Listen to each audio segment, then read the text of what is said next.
नमस्कार, आजच्या बातमीपत्रामध्ये आपलं स्वागत आहे। चला तर बघूयात आपल्या आजच्या ठळक घडामोडी।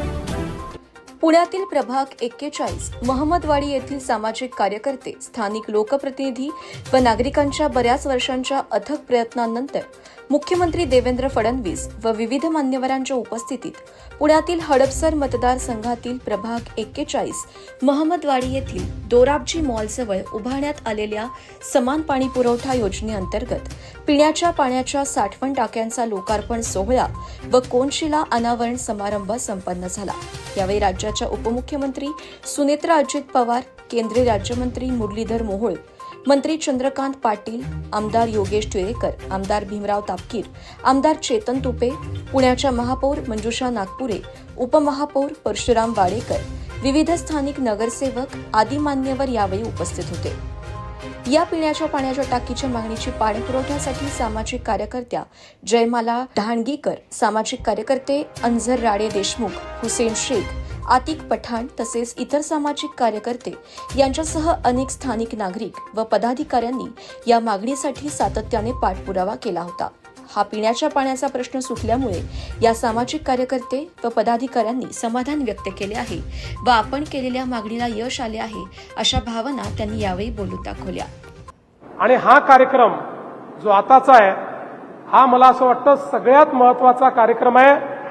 दोराबजी पॅराडाईज, त्याचनंतर महमदवाडी, NIBM या सगळ्या भागामध्ये समान पाणी पुरवठ्याच्या अंतर्गत आज पाणी पोहोचतंय।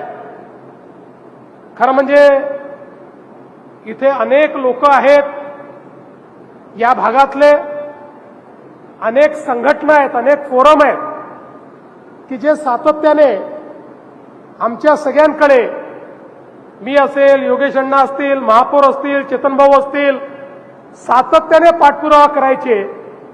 अनेक लोक तर सातत्याने हे कधी पूर्ण होणार म्हणून आठवड्यात 15 दिवसात एखादा SMS तरी पाठवायचे। आज मला अतिशय आनंद आहे। नमस्कार, माझं नाव अंजर राडे देशमुख, मी प्रभाग क्रमांक 41 महमदवाडी इथे राहतो आणि आजचा हा दिवस महमदवाडी प्रभाग क्रमांक 41 या सगळ्या नागरिकांसाठी खूप महत्त्वाचं, खूप आनंदाचं आणि ऐतिहासिक आहे। आणि सर्वप्रथम मी आपल्या राज्याच्या मुख्यमंत्री आणि उपमुख्यमंत्री दोघांचं सहर्ष स्वागत करतो। आणि आजचं आज जी आपली टाकी जे पाणी पुरवठ्याचा जो प्रोग्राम अरेंज केलेला आहे तो खरं म्हणजे फक्त शासनाचा वाटा नाही याच्यामध्ये। मला मुद्दा हे म्हणायचं आहे की हे आपल्या सगळ्या कार्यकर्त्यांनी 10 ते 15 वर्ष इथं आम्ही कामं केलीत। तुम्ही जे हे टाकी बघताय हे 10 वर्ष आधीपासून बांधले गेलेत आणि या 10 वर्षामध्ये टाकी बांधूनसुद्धा इथं पाणी नव्हतं आणि लोकांना इथं टँकरवरती अवलंबून राहायला लागलं। 10 वर्ष प्रत्येक कार्यकर्त्यांनी, प्रत्येक माणसांनी, इथल्या प्रत्येक नागरिकांनी खूप प्रयत्न केलेत। गेल्या काही महिन्यामध्ये आपल्या याच इश्यूमुळं आपल्या तरुण एका मुलाला आपला जीव गमवावा लागला, एका महिलेला जीव गमवावा लागला पाणी टँकरच्या एका ॲक्सिडेंटमुळं। आणि त्याच्यानंतर हे खूप गांभीर्याने सगळ्यांनी हे गोष्ट घेतल्या आणि प्रत्येक नागरिकांनी सगळ्यांनी पुढं आल्यात आणि यासाठी संघर्ष केला की जर हे टँकर मुक्त महमदवाडी म्हणून आम्ही एक घोषणा दिल्या आणि यासाठी आम्ही प्रयत्न पण केला आणि पुढे जाऊन हे प्रयत्न आम्हाला यशस्वी झाले। PMCचे आम्ही थँक्स करतो। PMC त्यानंतर जे काही नगरसेवक आहे, इथल्या जे आमदार आहेत, त्यांनी नंतर आम्हाला सगळ्यांनी मदत केली आहे। पण सुरुवातीला सगळे आम्हाला खूप याच्यासाठी या प्रत्येक नागरिकांनी खूप याच्यासाठी संघर्ष केला आणि शेवटी आज तो दिवस, आनंद दिवस आला की आज महमदवाडी हे टँकर मुक्त होणार आहे, सगळ्यांकडे पाणी पुरवठा होणार आहे, सगळ्यांना पाणी मिळणार आहे। त्यामुळे इथे लोकांमध्ये खूप आनंदाचा विषय आहे आणि हे मी म्हणाल की ह्या सगळ्या नागरिकांचा विजय आहे। मी Jaymala ढाणगीकर, social activist, Bharatiya Janata party. आजचा जो कार्यक्रम आहे तो अतिशय आमच्या भागासाठी अतिशय महत्त्वाचा कार्यक्रम असा होता, कारण अनेक वर्षांपासून, जवळजवळ 15 वर्षांपासून मागच्या या भागामध्ये पिण्याच्या पाण्याची आणि सगळ्याच पाण्याची प्रतीक्षा लोक करत होते।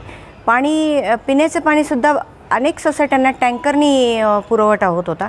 प्रत्येक सोसायटीमध्ये 350-400 फ्लॅट्स आहेत, त्यापेक्षाही जास्त फ्लॅट्स आहेत। प्रत्येक ठिकाणी पाणी विकत घेऊन आणि PMCचं काही पाणी अशा प्रकारे पाण्याची व्यवस्था लोक करत होते। ॲक्च्युली ज्यावेळेला बिल्डर लोकांनी फ्लॅट्स विकलेले आहेत त्याच वेळेला त्यांचे एक ॲग्रीमेंट झालेलं असतं PMC सोबत. त्या ॲग्रीमेंटनुसार त्यांनी या पाण्याची पूर्तता करून द्यायला पाहिजे होती, मात्र ते यामध्ये अपयशी ठरले. त्यामुळे आम्ही सोशल ॲक्टिव्हिस्ट लोकांनी, स्थानिकच्या नागरिकांनी आणि आमच्या लीडर्स लोकांनी, सगळ्याच नेते आहेत त्यामध्ये, आत्ताचे नवीन आलेले कॉर्पोरेटर्स आहेत, त्यानंतर आमचे आमदार आहेत योगेश अण्णा टिळेकर, त्यानंतर आमचे माननीय मुख्यमंत्री आहेत महाराष्ट्र राज्याचे देवेंद्र भाऊ, या सर्वांनी मिळून आमच्यासाठी अतिशय या भागासाठी कष्ट घेतलेले आहेत. वेगवेगळ्या प्रकारे आम्हाला फंड निर्मिती करून दिलेली आहे आणि त्यानुसार PMCचे सध्याचे अधिकारी आयुक्त माननीय नवल किशोर राम हे सुद्धा अतिशय ॲक्टिव्ह आहेत. त्यांच्यासोबत पवनीत कौर मॅडम आहेत. या लोकांनी या ठिकाणी स्वतः लक्ष घालून या ठिकाणी जी काही कमतरता होती ती कमतरता भरून काढण्यासाठी प्रचंड प्रयत्न केलेले आहेत. आणि आज आपण पाहताय की आज त्याचा मुख्यमंत्र्यांच्या हस्ते दिमाखात एकदम उद्घाटन सोहळा झालेला आहे. तर ही अतिशय आनंदाची बाब आहे आमच्या उंडरी मोहम्मदवाडी NIBM अनेक्स या संपूर्ण एरियासाठी. आणि अशीच जी काही व्यवस्था आहे ती पुढच्या जी गावं नव्याने समाविष्ट झालेली आहेत त्यांच्यासाठी सुद्धा ही यंत्रणा पुढेही राबणार आहे. आणि अशाच प्रकारे त्यांची व्यवस्था पिण्याच्या पाण्याचाही प्रश्न सोडण्याचं आजच आश्वासन देवेंद्र भाऊंनी जाहीर सभेमधून दिलेलं आहे. आणि मला खात्री आहे की याप्रमाणेच जर महापालिकेचं काम व्यवस्थित राहिलं तर इकडच्या लोकांचा पिण्याच्या पाण्याचा प्रश्न कायमचा सुटेल. जय हिंद. माझं नाव हुसेन शेख आहे. मी सामाजिक कार्यकर्ता आहे. इथं वॉर्ड नंबर 41मध्ये जे आहे मी काम करतो, समाजकार्य करतो. आणि इथं आज खूपच आनंदाची गोष्ट आहे जे आपले इथं फडणवीस साहेबांनी उद्घाटन केलं. मी आभारी आहे BJP सरकारचा पण आणि फडणवीस साहेबांचा पण, ज्यांनी हे एफर्ट्स टाकले. पण हे जे मागं 4-5 वर्ष नगरसेवक नव्हते, सगळं प्रशासनच बघत होतं. त्यावेळेस आम्हाला खूप अडचण झाली आणि त्याच्यानंतर इलेक्शन वगैरे झाले, नगरसेवक आले, ते वेगळी गोष्ट आहे. त्यांनीही सहकार्य केलं.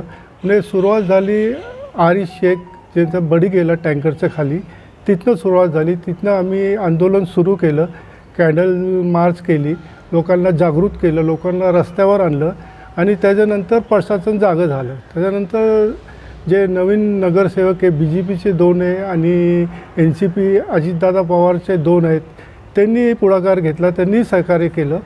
जयमाला मॅडम असो किंवा आतिक पठाण किंवा अंजरबाई, आम्ही सर्वांनी इथं जे खूपच कार्य केलं, लोकांना बाहेर काढलं आणि प्रशासनाला जागृत केलं. तुम्हाला पाणी द्यावंच लागेल. आम्हाला 12 वर्ष झाले टँक बनवून ठेवलेले, पण त्याचा काही उपयोग नाही आहे. त्याचं जे इफेक्ट झालं, लोकांनी रस्त्यावर उतरून प्रशासनाला जागृत केलं आणि त्यामुळे आज हे दिवस दिसत आहे.